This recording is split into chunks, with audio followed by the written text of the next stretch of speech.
kesuksesan, keberhasilan yang sudah kita raih itu tidak lain karena dua faktor. Satu, ridho Allah yang maha kaya raya. Dua, ridho yang keluar dari mulut orang tua. Dua ridho ini gak pernah bisa dipisahkan antara satu dan lain.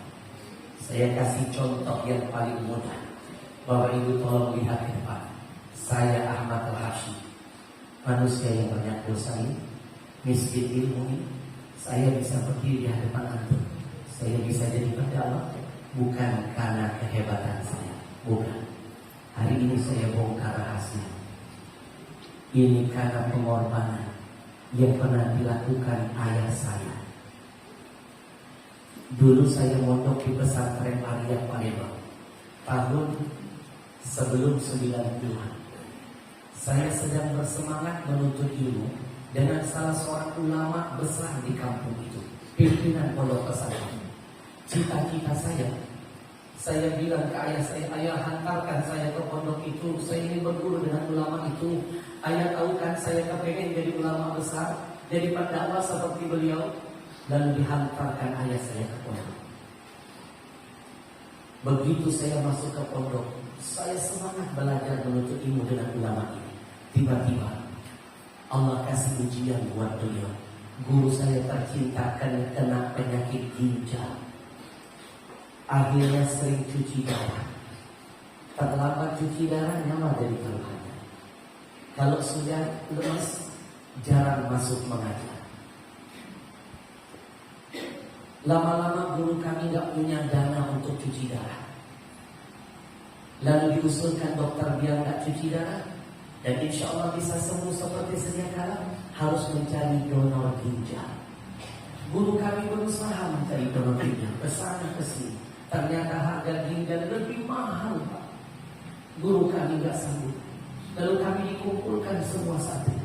Guru kami berkata, nah, kalau nanti sampai batas yang sudah ditentukan dan diperkirakan dokter, saya gak menemukan donor ginjal, berarti sampai di sini perjuangan saya. Maafkan saya, tidak tuntas menurunkan ilmu kepada kalian. Maafkan saya dan doakan. Mudah-mudahan saya detik-detik terakhir ini masih Allah berikan kesempatan untuk bisa menemukan donor ginjal. Mendengar itu Pak, saya menangis Pak. Besok saya pulang ke rumah, saya menemui ayah saya. Maksud hati saya Pak, cuma ingin berbagi cerita dengan ayah saya. Cuma ingin minta ayah saya untuk mendoakan kondisi guru saya. Saya bilang, ayah tahu kan Ahmad anak ayah ini punya cita-cita pengen jadi ulama seperti guru. Tahu nak? Ayah, guru sedang sakit parah ayah. Jarang mengajar, Ahmad jarang bertambah ilmu, jarang mengaji. Guru sakit ayah. Gurumu sakit apa nak? Sakit ginjal ayah. Harapannya tipis, cuma menunggu donor ginjal ayah. Ayah doakan ya, mudah-mudahan guru dapat donor ginjal. Ayah saya terdiam 1000 bahasa, tidak ada satu kata keluar, cuma tersenyum Pak. Besok saya dihantarkan ayah saya ke pondok. Diam-diam ayah saya setelah menghantarkan saya ke pondok, mampir ke samping pondok, rumah pondok pesantren kami, pimpinan pondok. Apa yang terjadi? Singkat cerita, ayah saya mendonorkan ginjalnya gratis buat ulama besar ini.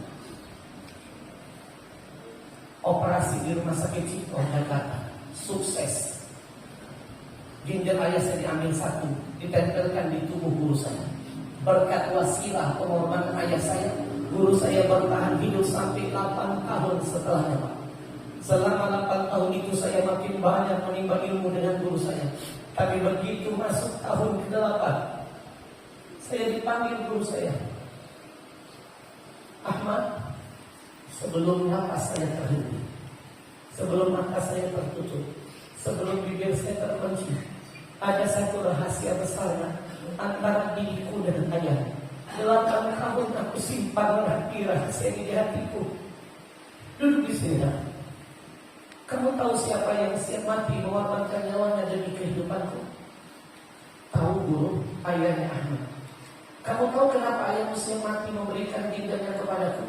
Tahu guru, ayah saya bukan orang kaya, ayah saya orang miskin. Ayah saya bukan mama, tapi Tapi ayah saya punya cinta kepada ulama.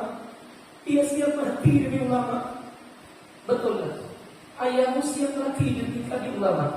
Tapi ternyata diam-diam ayahmu menyembunyikan ada satu cinta lainnya yang lebih dahsyat dia sembunyikan. Dia cinta kepadamu. Dia cinta kepadamu. Begitu aku tanya ayah, berapa harga ginjalmu ini harus aku tebus? Sebutkan dananya, sebutkan nominalnya. Ayahmu menangis sambil berkata, guru, jangan bayar pakai uang. Jangan bayar pakai uang, guru. Kalau dibayar ginjalmu pakai uang, uang akan habis, guru. Tolong bayar dengan doa saya. Setiap malam kalau guru mengangkat tangan sedang beribadah menghadap Allah, saya titip satu doa ini. Bukan buat saya, tapi buat anak saya Ahmad yang punya cita-cita kepengen jadi seperti guru. Sebutkan nama anak saya dalam doa, guru. Sebutkan, guru, biar dia kelak menjadi anak yang berbakti, bisa berdakwah, dan nanti pahalanya terus mengalir buat saya ayahnya. Kalau saya tidak bisa jadi bapak, mudah-mudahan anak saya bisa menjadi ulama. Dialah yang akan menyelamatkan saya. Mendengar itu saya menangis.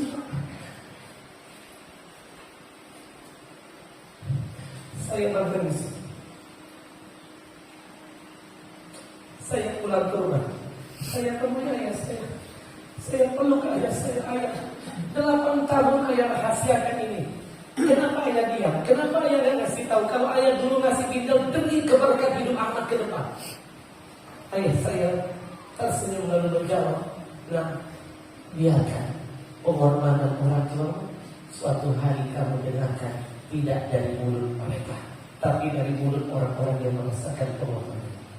Maka mohon dari hati paling dalam keluar dari sini, sudah Pak. Gak ada kesombongan, gak ada keberkahan dalam kedurhakaan. Apa yang kamu dapatkan? Bangga kamu bisa membentaknya ibumu, bangga kamu bisa membentak orang tuamu. Kalau hari ini kau bertobat, Allah siapkan anak-anakku akan membalas lebih dahsyat kezaliman yang pernah kau lakukan kepada ibu. Maka hari ini saya ajak Bapak Ibu, tutup mata, tundukkan kepala, 1 menit ke depan kita muhasabah, bayangkan semua dosa dan kemudian masa lalu kita. Biar keluar dari sini kita plong, biar keluar dari sini kita hilang semua kedurhakaan dan kasihan kita. Semuanya yang sayang dengan ayat ini, yang tutup mata saya ajak bermuhasabah. Bismillahirrahmanirrahim.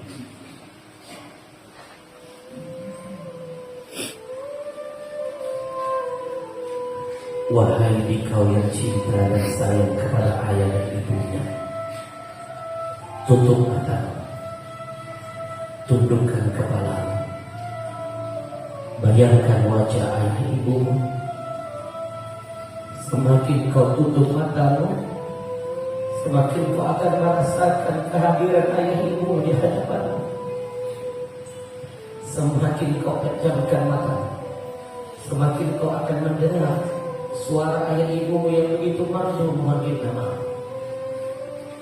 Bayangkan saat-saat indah ketika engkau pernah mencium pipi dan kening orang tuamu. Bayangkan ketika saat engkau sedang memegang lembut kedua tangan mereka. Bayangkan kenangan indah ketika engkau sedang memeluk tubuh ayah ibumu. Hadirkan semua kenangan indah yang pernah diberikan ayah ibu untuk membahagiakan hidup. Lalu mulailah kau tanyakan hati kecilmu, kebaikan apa, pengorbanan apa yang sudah kau berikan untuk orang tuamu. Sadarkah kita, terkadang kita lebih sering meminta kepada ayah daripada memberi?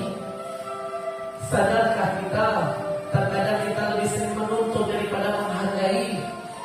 Sadarkah kita, terkadang kita lebih sering membuat ibu murka ketimbang ridho? Sadarkah kita, terkadang kita lebih sering membuat mereka menangis di atas sajadahnya? Mereka mengadu kepada Allah dalam setiap sujud salatnya bahwa mereka menyesal melahirkan anak durhaka kepada seperti kita. Maka menangislah engkau hari ini, menangislah, menangislah, menangislah. Sebelum Allah membuat engkau menangis selama-lamanya di akhirat sana. Menangis di dunia sebentar, menangis di akhirat selama-lamanya. istighfar kepada Allah. Kalau yang hadir di masjid ini adalah orang-orang yang pernah durhaka dengan ayah ibunya, istighfar kepada Allah. Kalau kita pernah membenci mereka, istighfarlah kepada Allah. Kalau kita sering membohongi keduanya, istighfar kepada Allah. Kalau kita pernah membentak mereka, istighfar kepada Allah. Kalau kita pernah mencuri milik mereka, istighfar kepada Allah. Kalau kita pernah memukul ayah ibu kita, istighfar kepada Allah. Kalau kita pernah memandang wajah mulia mereka dengan tatapan kebencian dan amarah, demi Allah kita akan sadar betapa mahal orang tua kita nanti ketika jenazahnya terbaring di hadapan kita.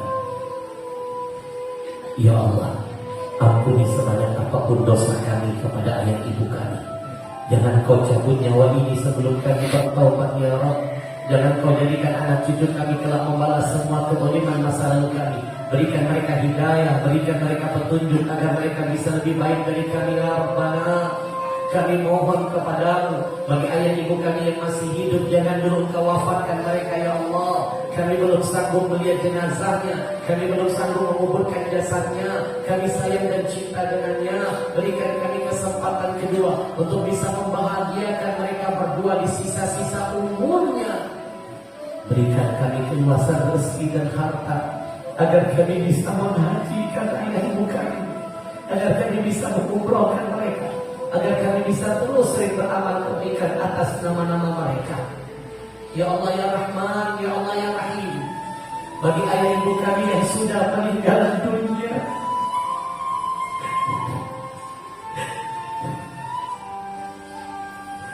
bagi orang tua kami yang sudah meninggal dunia, sayangi mereka ya Rabbana, luaskan kubur mereka ya Rahman. Kami rindu dengan ayah ibu kami, kami rindu ya Allah. Kami rindu ya Allah. Kami menyesal pada menyanyiakan mereka, kami bodoh pada menyanyiakan mereka. Ketika mereka masih hidup, kami malas mencium kening pipi dan tangannya. Ketika mereka berada dalam kubur, kami malu sibuk mencium-cium batu lisannya. Ketika mereka sudah masih hidup, kami malas betul mengunjungi kampungnya, merawatnya, membesuknya. Ketika mereka sudah wafat, kami baru sadar mengunjungi kuburannya. Ketika mereka masih ada, kami malas betul menelponnya, mendengar suaranya. Ketika mereka sudah pergi ya Rabb, kami baru mengajak ngomong kuburannya. Kami bodoh ya Allah. Kami sadar sekarang betapa mahal ayah ibu kami. Ketika mereka pergi dan hilang selama-lamanya dari hidup ini, kami hanya punya satu harapan, bangkitkan kami bersama ayah ibu kami di dalam syurga-Mu bersama dengan Nabi-Mu. Engkau yang maha mulia, muliakan ayah ibu kami. Engkau yang maha pengampun, ampuni orang tua kami. Engkau yang maha menerima tobat, terimalah tobat kami semua hari. Semuanya kita bertobat. Sekali lagi ikuti saya. Rabbi firli, wali walidayya, warhamhuma kama rabbayani saghira. Walhamdulillah rabbil alamin.